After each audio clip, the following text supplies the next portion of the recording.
And just talk us through your emotions after that. Yeah, look, obviously disappointed with the outcome. Getting knocked out of the cup.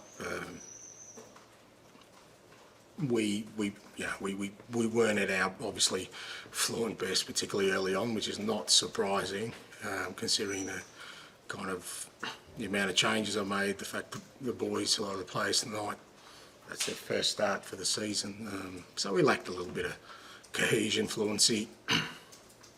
But I really like the way we hung in there. You know, there's many different ways that you kind of grow as a team, and I thought we showed some real character tonight and personality to hang in there. I thought the second half we had our moments that kind of maybe go on and win it, but you know, we ultimately we weren't able to get over the line, and you know, you lose on penalties, so you got to just wear it.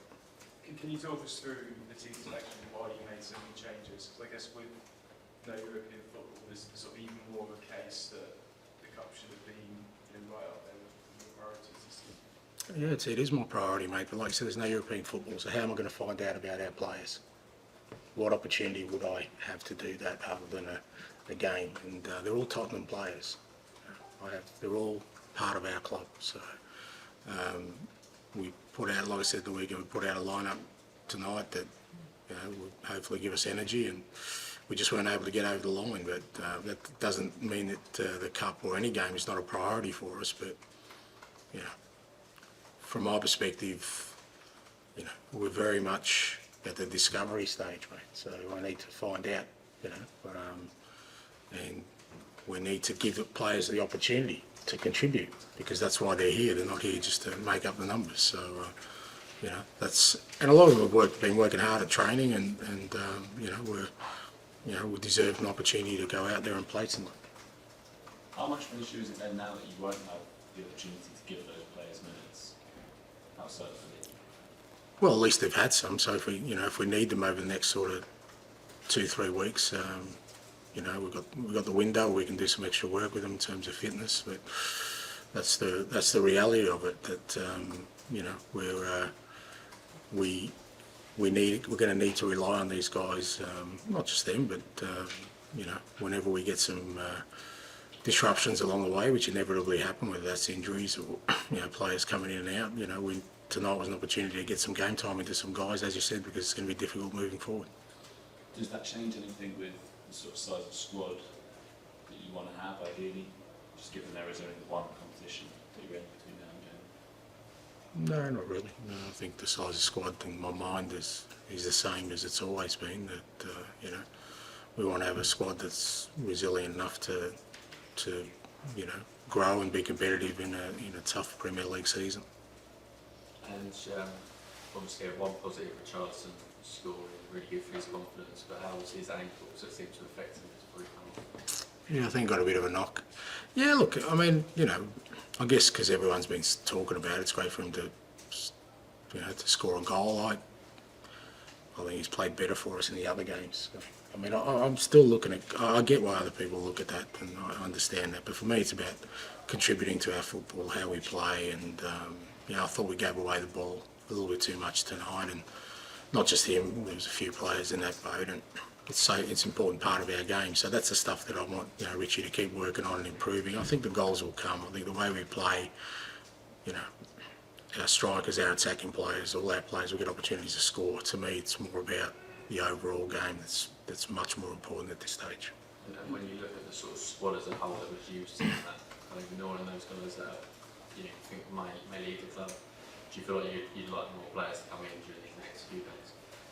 Well, you know, I think again my sort of views around that haven't really changed. You know, we need to trim the squad, and you know, we need to get some.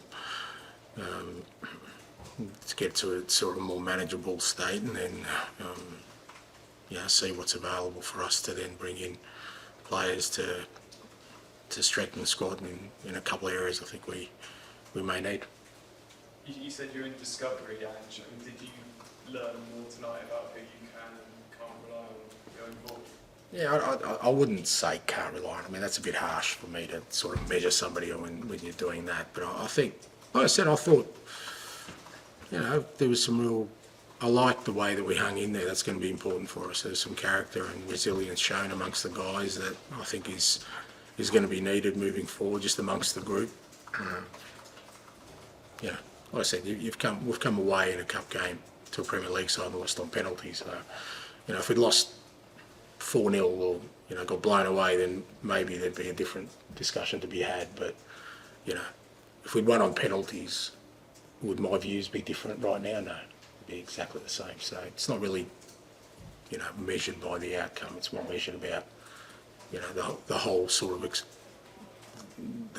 experience of us seeing the guys out there, how much they're understanding our football. And I thought there were some good moments, and there's some moments we still need to improve on. This is a genuine question. Did your players have difficulty in picking each other out in your cappuccino away strip tonight? Because I must admit, I struggled to follow them in my peripheral vision. There are a lot of misplaced passes in the first half. I just wonder whether the actual visibility of the shirt was an issue.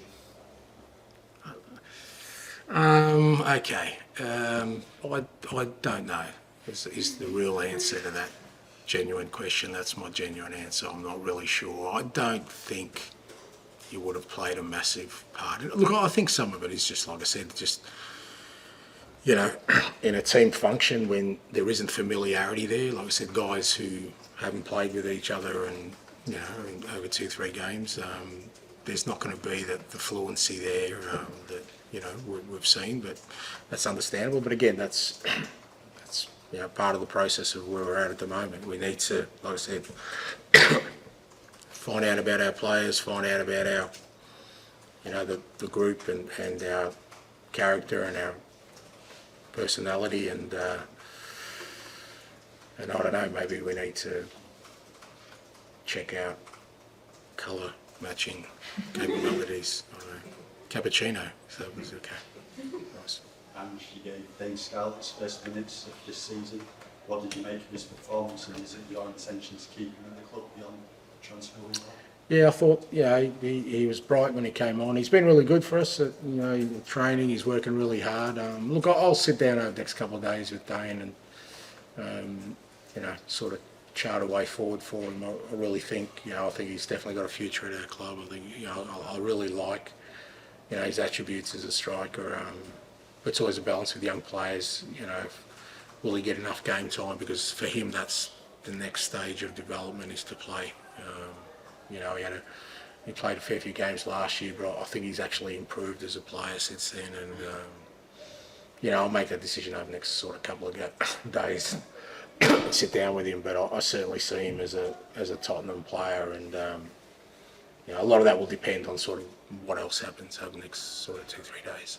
Okay, thank you very much. Thank you.